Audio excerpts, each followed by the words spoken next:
welcome back to Spinning Iris. It is day 12 of Banned Book Month, which means it is time for chapter 12 of Candide by Voltaire. In the last chapter, the old woman was telling her very special story of being a well-off daughter of a pope and of eventually being taken by pirates and ultimately being left for dead. And now she's waking up to the sounds of an Italian man with no testicles, apparently. So, let's find out what happens next in her story. Are you ready? Let's go. Chapter 12. Further Misfortunes of the Old Woman. Astonished and delighted to hear the language of my country, and equally surprised by the words the man was saying, I replied to him that there were greater misfortunes than the one he was complaining of. I gave him a brief account of the horrors I had gone through, then fainted again. He carried me to a nearby house, had me put in bed and given something to eat, waited on me, comforted me, caressed me, and told me he'd never seen anything so beautiful as I, and that never before had he so keenly regretted the loss of what no one could give back to him. I was born in Naples, he said, where they castrate 2,000 or 3,000 children every year. Some of them die of it. Others acquire more beautiful voices than that of any woman. Still others go off to rule states. In my case, the operation was a great success, and I became a musician in the chapel of the Princess of Palestrina. "My mother's chapel!" I cried. "Your mother?" he exclaimed, weeping. "What, are you that young princess I brought up to the age of 6, and who even then showed promise of becoming as beautiful as you are now?" "Yes, I am. My mother is only 400 yards from here, cut into quarters and lying under a heap of corpses."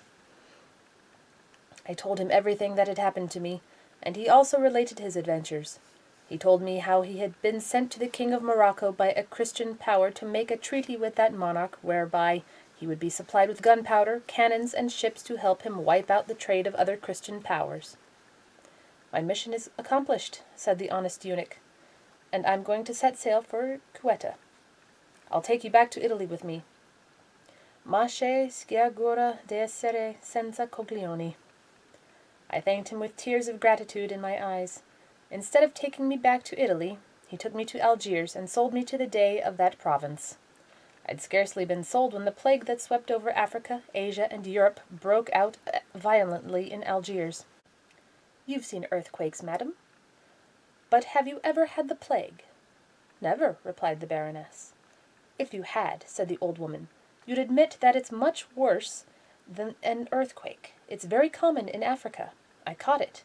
Imagine the situation of a pope's daughter, 15 years old, who in the space of 3 months had undergone poverty and slavery, been raped almost every day, seen her mother cut into quarters, experienced hunger and war, and was now dying of the plague in Algiers.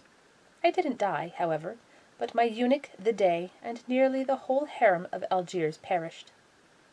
When the first ravages of that terrible plague had passed, the Dey's slaves were sold. A trader bought me and took me to Tunis. He sold me to another trader, who sold me in Tripoli. I was sold again in Alexandria, then in Smyrna, then in Constantinople. Finally, I belonged to an aga of the Janissaries, who was soon sent to defend Azov against the besieging Russians. The aga, a very gallant man, took his whole harem with him and lodged us in a little fort on the shore of the Sea of Azov, where we were guarded by 2 black eunuchs and 20 soldiers. Prodigious numbers of Russians were killed, but they gave back as much as they took. Azov was burned, and there was a general massacre, without regard for sex or age. Only our little fort was left. The enemy tried to starve us out. The 20 Janissaries had sworn never to surrender. The extremities of hunger to which they were reduced forced them to eat 2 eunuchs, for fear of breaking their oath. Several days later, they decided to eat the women. There was a very pious and compassionate Muslim chaplain with us. He preached a beautiful sermon to them in which he persuaded them not to kill us completely. "Cut off only 1 buttock from each of these ladies," he said, "and you'll have a delicious meal. If you need more, you can have the same amount again in several days. Heaven will be pleased by such a charitable action, and help will be brought to you." He was very eloquent, and he convinced them. We underwent that horrible operation. The chaplain treated us with the same ointment that's used on children who've just been circumcised. We were all nearly dead. Soon after the Janissaries had finished the meal we'd provided, the Russians arrived in flatboats. Not one Janissary escaped. The Russians paid no attention to the state we were in. There were French surgeons everywhere. One of them, a very skilful man, took care of us and cured us, and I'll never forget how he made propositions to me as soon as my wounds were healed. He also told us not to be downhearted. He assured us that such things had happened during a number of sieges, and that it was one of the rules of war. As soon as my companions could walk, they were sent to Moscow. I was taken over by a boyar as his share of the spoils. He made me his gardener and gave me 20 lashes a day.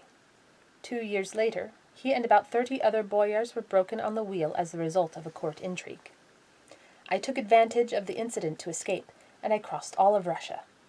For a long time I was a barmaid in Riga, then in Rostock, Wismar, Leipzig, Kassel, Utrecht, Leiden, The Hague, and Rotterdam. I've grown old in poverty and shame, with only half a behind, always remembering that I'm a pope's daughter.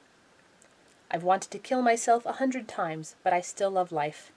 That ridiculous weakness is perhaps one of our most pernicious inclinations. What could be more stupid than to persist in carrying a burden that we constantly want to cast off? To hold our existence in horror, yet cling to it none the less, to fondle the serpent that devours us until it has eaten our heart? In the countries where fate has led me, and in the inns where I've worked, I've seen vast numbers of people who loathed their lives, but I've seen only 12 who voluntarily put an end to their misery. 3 black men, 4 Englishmen, 3 Genevans, and a German professor named Robeck. I finally became a servant in Don Issachar's house.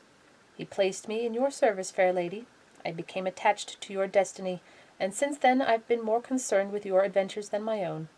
I'd never have even mentioned my misfortunes to you if you hadn't irked me a little, and if it weren't customary to tell stories on board a ship, to while away the time. In short, madam, I'm a woman of experience, and I know the world.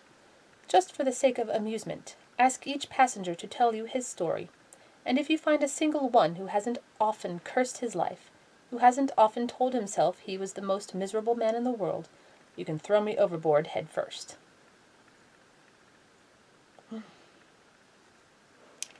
And that is the end of chapter 12. Quite like this old woman. I hope she gets to stick around.